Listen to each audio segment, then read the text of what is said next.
Musical Talk, the UK's independent musical theatre podcast.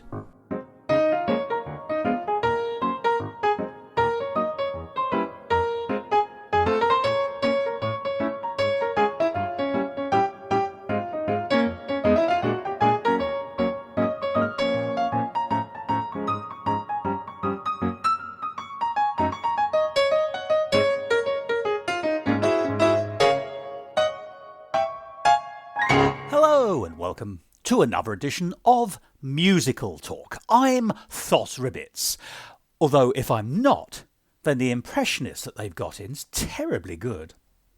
Well, today we're going to be talking about a rather wonderful show that I saw at the Edinburgh Festival Fringe.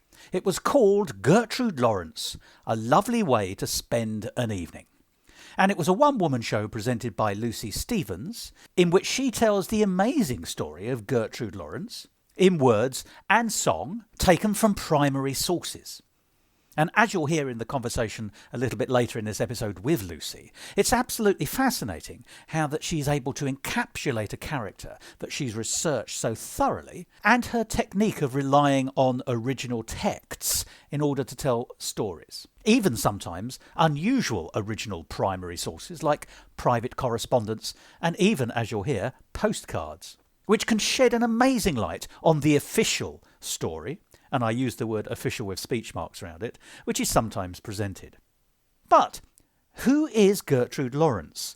Well, it seems to me amazing that that's a question that needs to be asked, but it's absolutely true. Gertrude Lawrence was one of the biggest stars of stage, screen and musicals, certainly of the stage, in the 20th century. But she's not really so very well remembered today.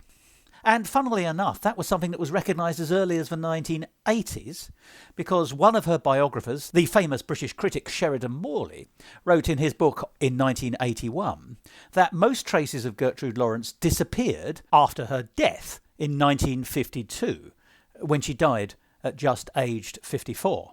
And he thought that this was because she had died before television had really taken off, which had an amazing effect in sort of solidifying the legacy of various stars. And by chance, most of her films were not particularly successful. It was the stage where she shone. And yet, in 1968, a film about her life, a biopic, obviously highly fictionalised, but a biopic nonetheless, was made of Gertrude Lawrence's life, called simply Star! Featuring another star, Julie Andrews. That film wasn't a great success, but it tells you something that in 1968 Gertrude Lawrence was still considered enough of a star and her story interesting enough to be turned into a big film with a big name star in it. Julie Andrews was not to be sniffed at in the 1960s, particularly as this film was made shortly after Mary Poppins, when Julie Andrews was in her career pomp, if you like. But in some ways that film was really the last gasp of Gertrude Lawrence awareness, and after that people's memories of her started to dwindle to a degree, to the point where here in 2023 I can say, well, who was Gertrude Lawrence? Now, Gertrude Lawrence is very well known to me because she appears all the way through the history of 20th century musicals. Born in 1898, 10 years later she was in pantomime. In the 20s, she was appearing in revues, hosted by the British Ziegfeld, a man called André Charlot, and she was working with stars of that period like Beatrice Lillie and Jack Buchanan, two other people who have started to become lost to history in the world of musical theatre, and yet were enormous stars in their time. And it was whilst working in one of these Charlot revues that she introduced the song Limehouse Blues with Jack Buchanan, which is certainly a song that survived from that period.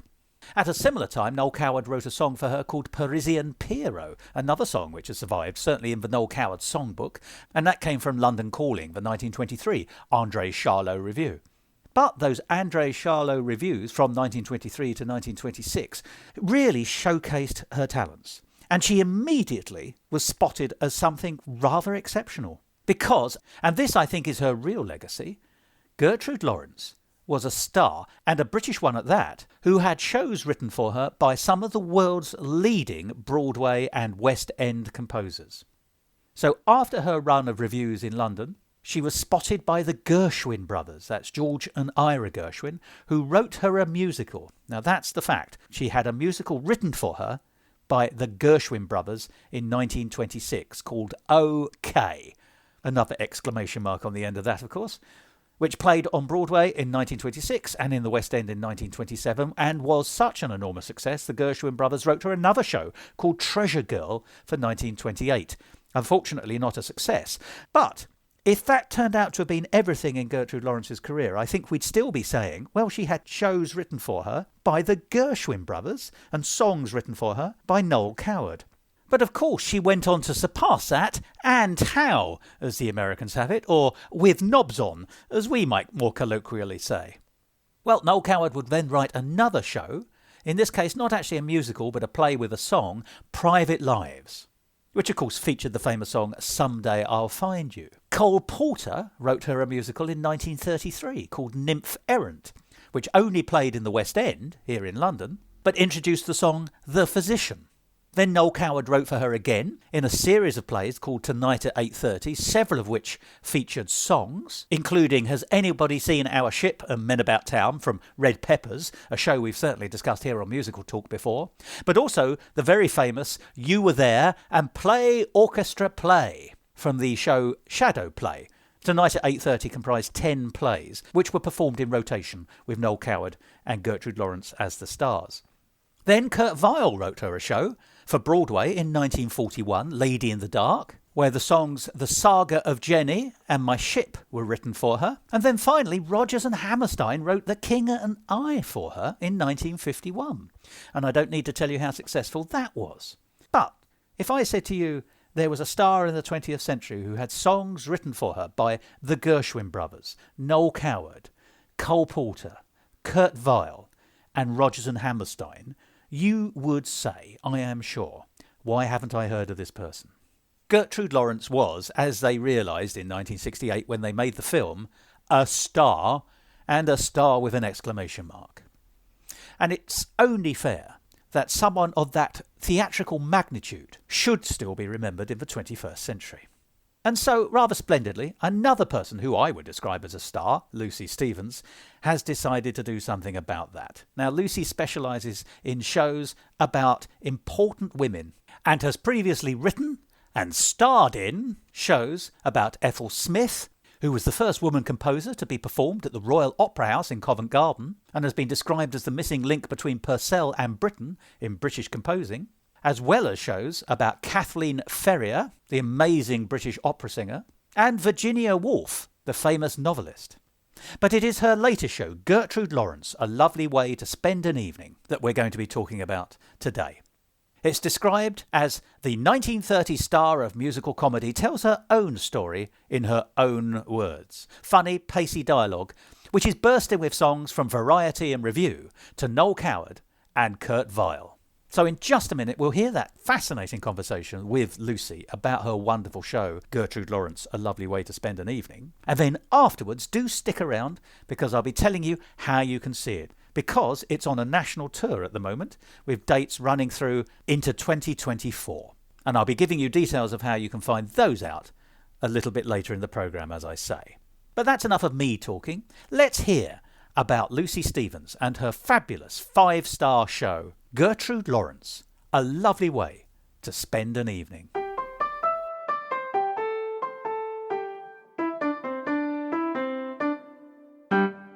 Musical Talk, the UK's independent musical theatre podcast.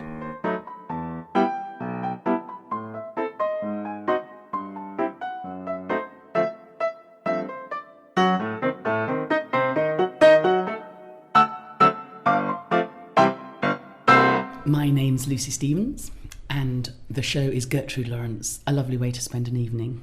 And you are a very important person in the show because you are both behind the show and in front of it. You are the writer and you are Gertrude Lawrence. And Yes. What a thing to say. Yes, so I wrote the show. This is my 4th show that I've written, only using the woman who I'm playing's words.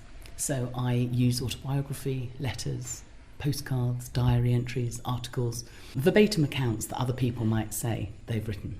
So it's all up for grabs. That's a really interesting approach, if I may say, taking it from, if you like, the authorised, because a biography can sometimes not be warts and all. Yes.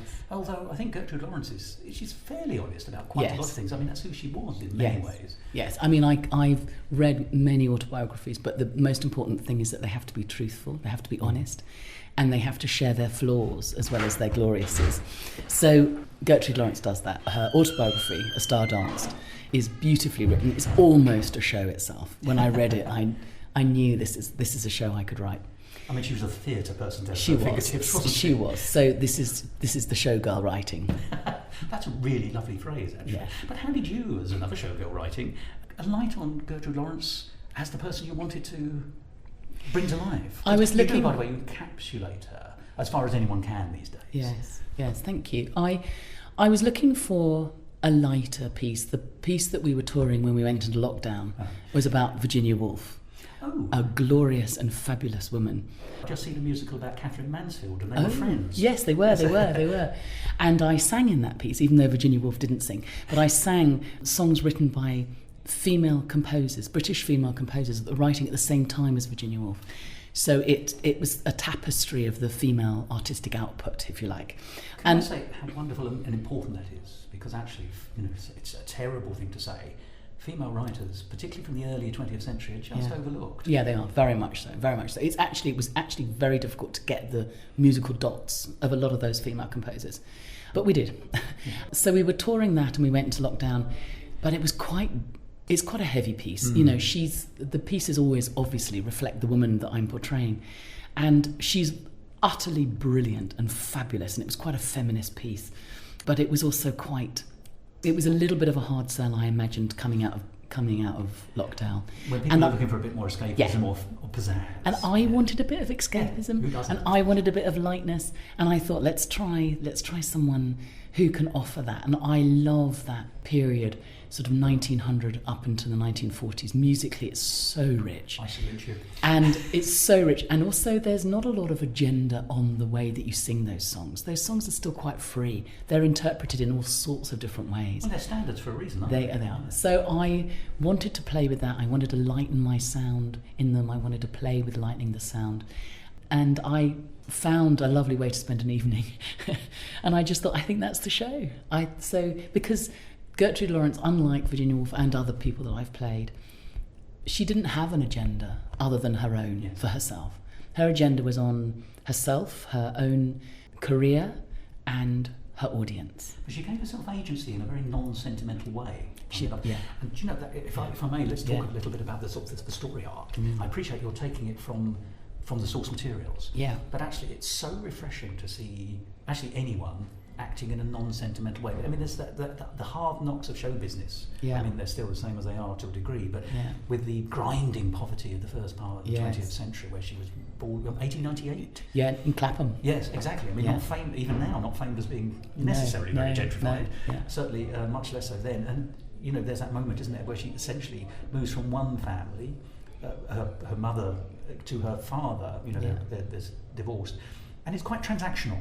She makes a decision that she's going to do it, and then she does do it. Yeah. And everyone seems tolerably happy with the arrangement.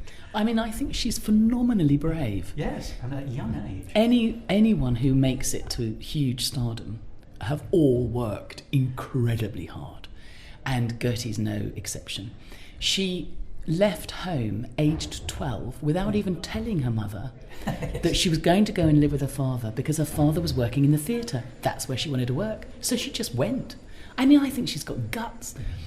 She then left the father because he's an alcoholic, and luckily he had Rose, who's his girlfriend, who took Gertie under her wing. Almost like a positive stepmother. Yeah, definitely. I mean, she was lucky to have Rose. Because I also think that age 12, 13, 14, touring England, I mean, she would have been very vulnerable as a young woman. She would have been very vulnerable. So she no doubt had to fight her corner.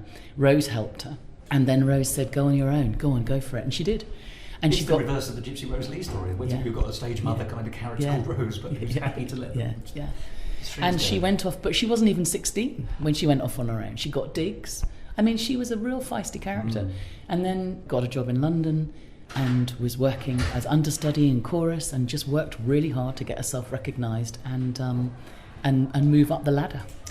But she had talent. And she had that spark, didn't she? I mean, and that's what comes across even now. You know, it's an odd thing, but I always think it's very strange and rather saddening, actually, that she's sort of now most remembered in the fact that she has connections with so many people. You know, Noel Coward being one of the principal ones in a British context, but Cole Porter, the Gershwins, Hammerstein later on. You know, I don't think anyone else, certainly from the British star firmament, who could command those people to write shows to follow them, essentially. But her connection with those people was sufficiently profound that she's remembered in all their life stories as well. Do you find, I mean, may I boil this down to a question, do you like Gertrude Lawrence? Yeah, I think she's glorious. I'm absolutely in love with her. I think that she worked very hard, she was very talented, but she was also always on a journey. She never stopped working. And the thing is, all those people that you've listed that worked with her, they wanted to be on her journey too. Yes, you know, they were people their wagon to her. People write for you because they think you're the great thing. You're the bee's knees. You know, Kurt Weill wrote "Lady in the Dark" for her because she's a phenomenal actress that could do it. Yeah, I've forgotten Weill. And and they wrote loads for her. So she was. I think that often what we do with in my experience of researching these women from the early 20th century, is that they are sometimes undermined really by the silence that women are given, that they're not given the credit, that they're always associated by a man, by the man who helped them. And certainly the biographies that I read of Gertrude Lawrence were weighted by her, how she made the men feel. Well, I agree with you, because I'm also a fan of Elsie Randolph, who is always going to be linked and stapled together with Jack Buchanan. And together they were magic. She had a career on her own, and he had a career on his own. You know, they weren't tied together in that sense. And I'm not that he's remembered much these days, but she's remembered less, and I think it's such a shame. You know, and also I always think the soubrette's got so much going on in a. You know, it's going to be boring, but soubrette's where all the fun is in using the sort of the grammar of the show, the comedies of the period. No, she was an amazing firecracker of a woman, and a great life, and a very complicated sex life, which is always lovely to bring on stage. So I absolutely fell in love with her. But what I do when I research a woman, then I start reading around the other people. Obviously Noel Coward, obviously lots of other people that were influential in her life. But not many people know that Daphne du Maurier and her were lovers.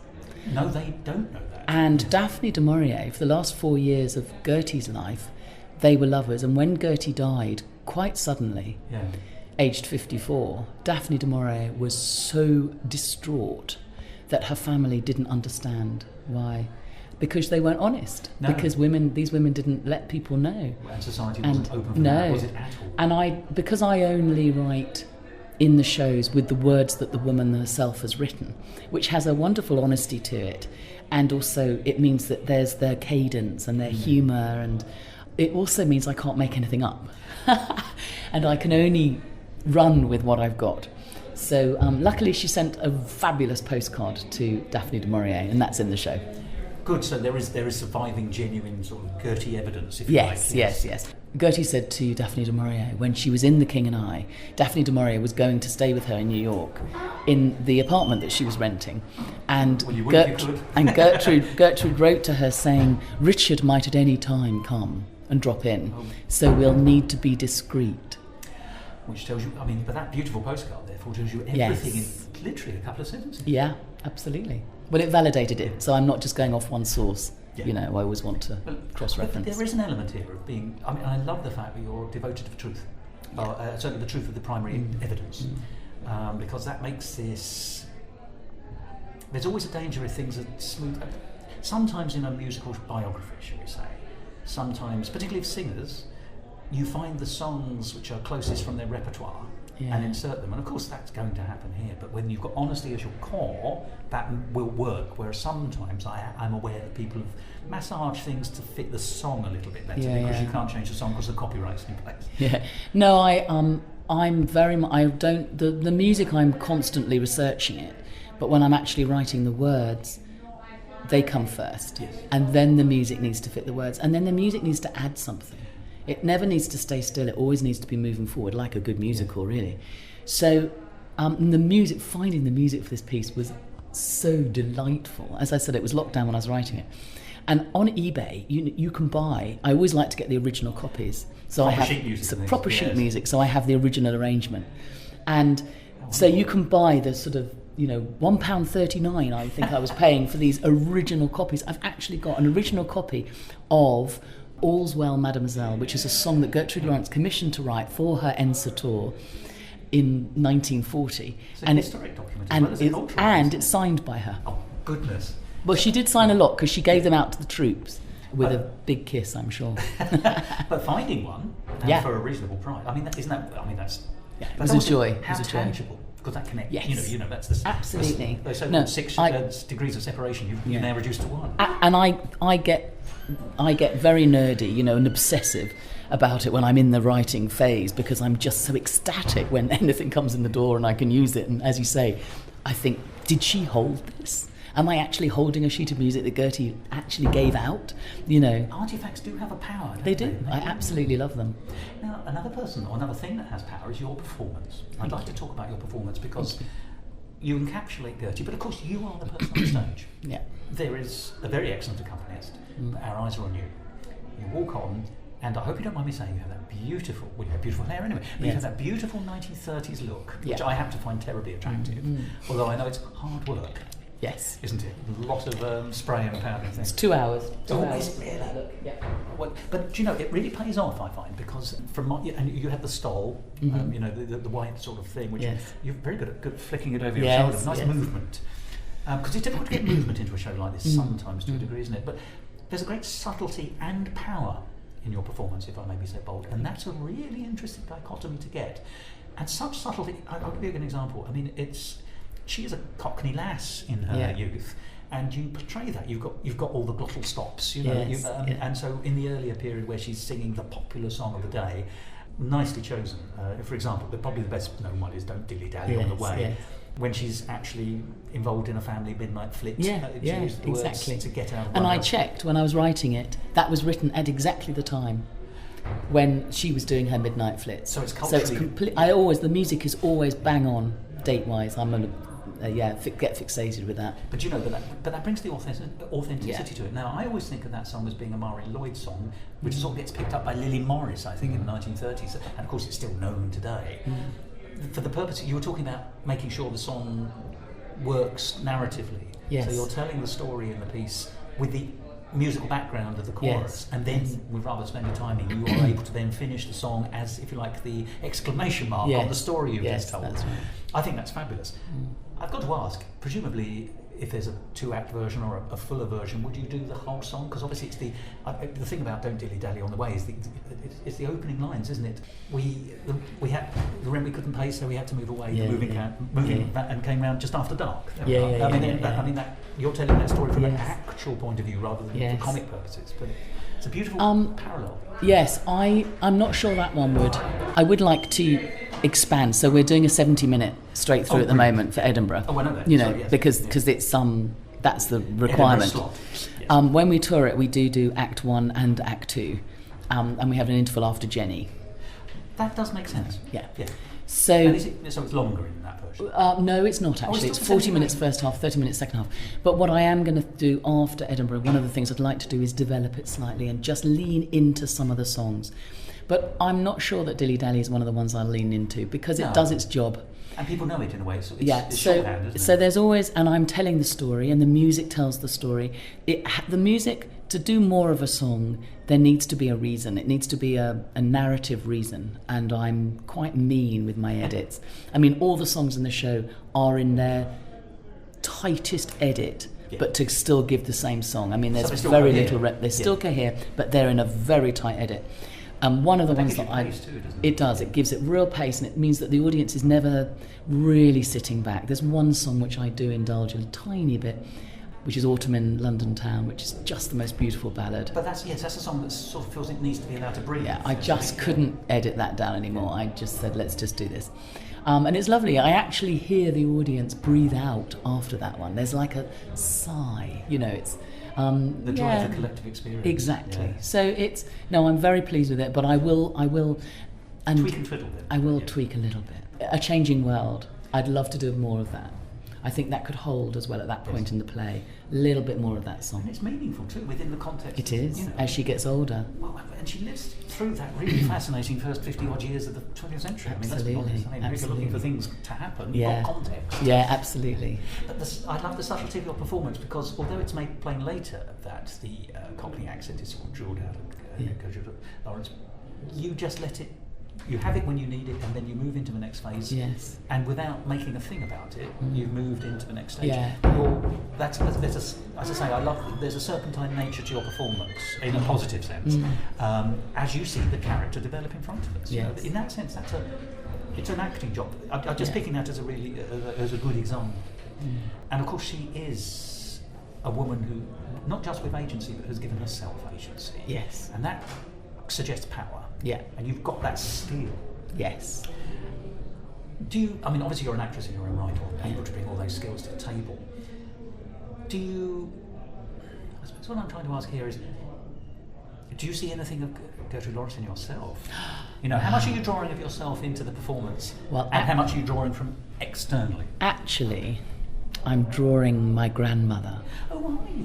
I had a very fabulous grandmother who was very important in my life. She was very dramatic, is definitely where I get it from. She was also, she wore her sexuality as her agency right into her 90s. Well done her, if I may say. So when I visited her in hospital, and she was literally in a hospice, the doctor came round, who she'd already told me how handsome he is. And when he said, "Anis, are you comfortable?" And she just said, "My cushions could be poofed a little bit." And he leaned into her and she sniffed, into his neck. Honestly, Granny, for God's sake. So, why not? Why not? So there's a move in the play where Gertie's at her height. She's in New York, she's going out with an incredibly wealthy man, Bert, and she's got an apartment on Park Avenue. She's had a Bentley built. Yes. She's built, she's overspending terribly, but we don't know that yet. And there's a move that my grandmother used to make, which is which is like a click, like you do to a horse, but she rizzed her shoulders back and really proud and showed off her dress. And I do that, and that's Granny that I'm doing at that moment. So from the shoulders almost. It's like a power kind of kick, and that's Granny. So that's her. And I found her. So Gertrude Lawrence was, I believe, sexually quite predatory.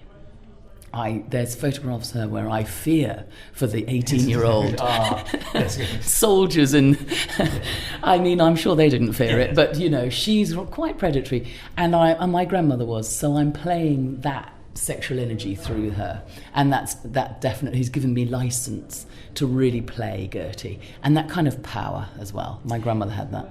It's interesting because we were talking about how the era can repress, but actually, if you were able as a woman to break through, it was also, to a degree, and only to a degree, but to a degree tolerant. Well, I think... What you're famous. Yeah, well, no, I do think that for my grandmother, and I think for Gertie, actually, there is very little way that you can have agency as a woman in the first part of the middle of the 20th century. And sexuality is one of those places that you can. And so if you can play it, they did, and Gertie did. Isn't it? I mean, well, Mae West is obviously a famous trendsetter there, but obviously, oddly, I'm going to say something, this sounds ridiculous. Marlene Dietrich comes to mind, who's somehow sexual, but also asexual and non-sexual as well as being bisexual. Fascinating. I mean, goodness, there's a spectrum. But actually, it's almost performance. Yes. Sex in that case, I think, to a degree. Yes. Do you detect a life lived as a performance in Gertrude Lawrence? I think. You know what I mean? Yes. No. Yeah. She really only lived through her performance. Yes. The most important love of her life was her audience. Absolutely. And without them, she never wanted to be, put it that way. She was always working, right up to the end. She was performing at the King and I. She was 54. She'd been doing it a year and a half with no rest. She was riddled with cancer, but she didn't tell anyone. No. She didn't even tell her husband. Her dresser knew that she was very ill. She collapsed after a matinee performance, and she was whipped to hospital. She went into a coma and was dead 10 days later. That's how ill she was when she was performing. Banging out, really, wasn't it? Yeah. Absolutely. But also that dedication to performance, but also to live through that performance. Yeah. And in a way, she sort of still does live through that performance, as well as your own, if I may say. Do you have any particular... It sounds like a reductive question, but I'm going to ask it because it sometimes throws things out.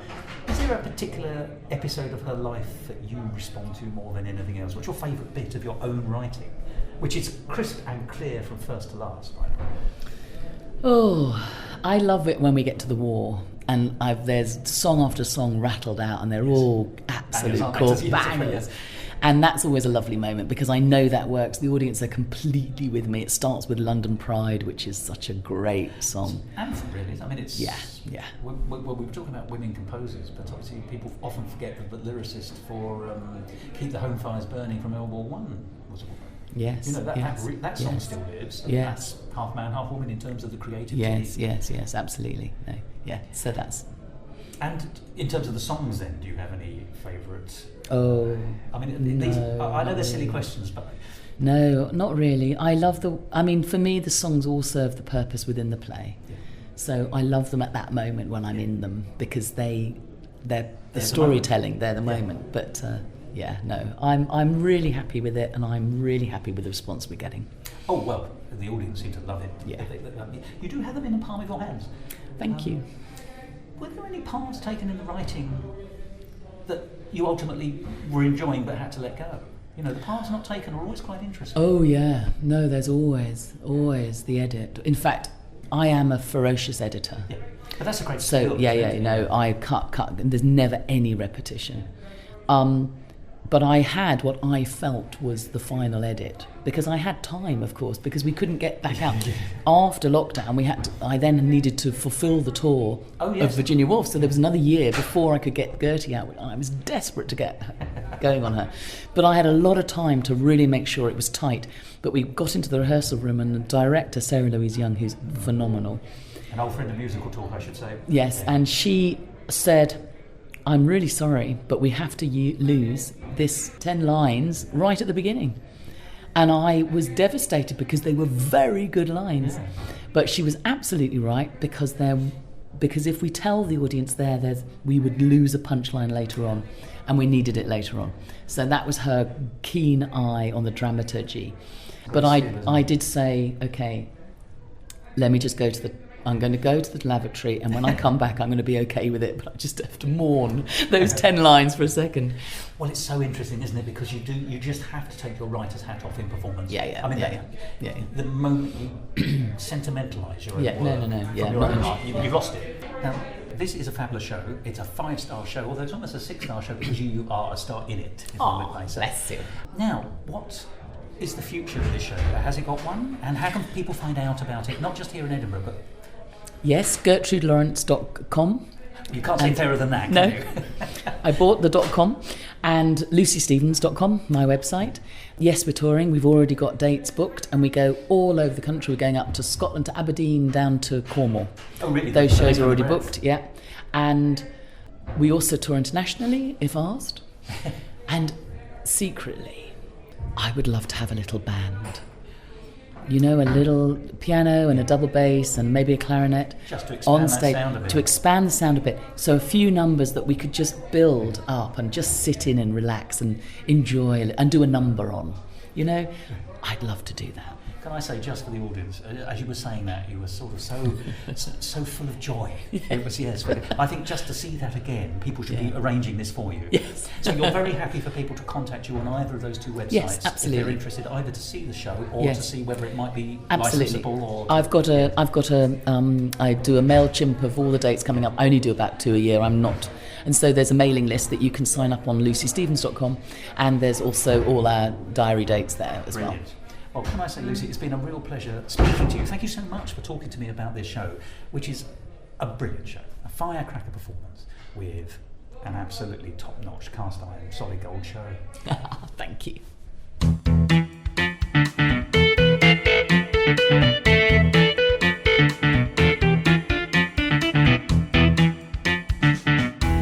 Musical talk. There we are. our Lucy Stevens there, talking about her show, Gertrude Lawrence, a lovely way to spend an evening. And if you'd like to see this 5-star show, you can. And what a wonderful thing it is to be able to say that. This episode is being broadcast on the 3rd of October 2023. And so here are the dates for her tour at the moment. These dates, of course, may be expanded. There could be other shows, but this is where you can see her at the moment. On the 5th of October at the Greenwich Theatre. On the 19th and 20th of October at Arts Reach in Dorset. On the 26th of October at the Stroud Arts Festival. On the 28th and 29th of October in Cornwall at the Sturts Theatre and the Acorn Penzance. In November, you can see it on the 10th in Aberdeen at the Phoenix Centre.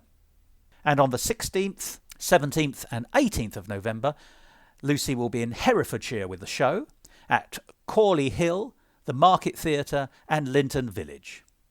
And it's also on again on the 8th, 9th and 10th of February next year, 2024, at the wonderful Wilton's Music Hall, which feels to me like a perfect place for that tour to visit.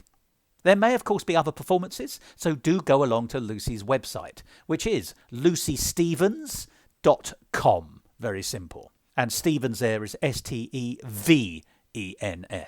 I was delighted by this show. It was, of course, a lovely way to spend an evening. And it's given me an opportunity to talk with Lucy about her show, which is fabulous in its own right, and of course about Gertrude Lawrence, which is where we came in today.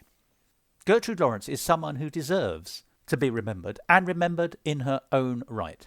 She had shows written for her by some of the greatest writers of musicals in the 20th century on both sides of the Atlantic. But they did so because she was the star. It was not a case that she became a star because of their work. Their work was written because she was a star. And if you're intrigued, why not go and find a copy of the 1968 film Star! And that will tell you something of the life of Gertrude Lawrence. Well, that's it for this week's episode of Musical Talk. I hope you've enjoyed it, and I hope it's whetted your appetite perhaps to find Lucy Stevens in performance as Gertrude Lawrence on its national tour. Do join us again next week, or whenever, when we'll be talking about something completely different. Although I say that because next week we're going to be talking about Sue Casson's wonderful show Two Tigers, a musical about Catherine Mansfield, who you heard me mention in the discussion with Lucy, and who was a close friend of Virginia Woolf, who Lucy did a show about last year. It's funny how these things all come together. So, if you like, next week's episode is a distinctly different show, but it does have connections with Lucy Stevens' Gertrude Lawrence piece. So, if you enjoyed today, do listen in next time. And as we draw to the end of this episode, I will take the title of one of the songs from The King and I, and offer you something wonderful. And that something wonderful will be me stopping talking. And you know the magic word that makes that happen. I shall utter it now, and you shall hear me no more for a week. And here it is. Goodbye.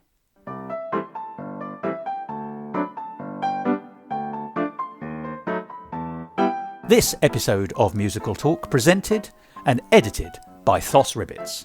Copyright Musical Talk 2023.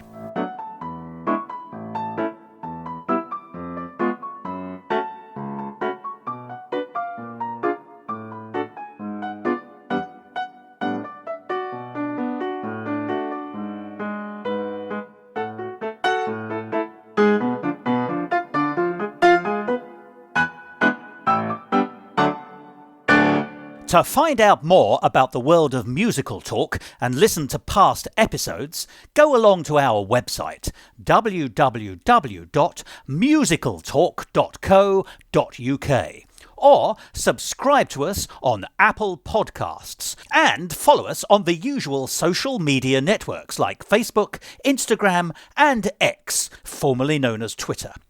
And if you want to follow me on the latter, you can. At Musical Talk Thos.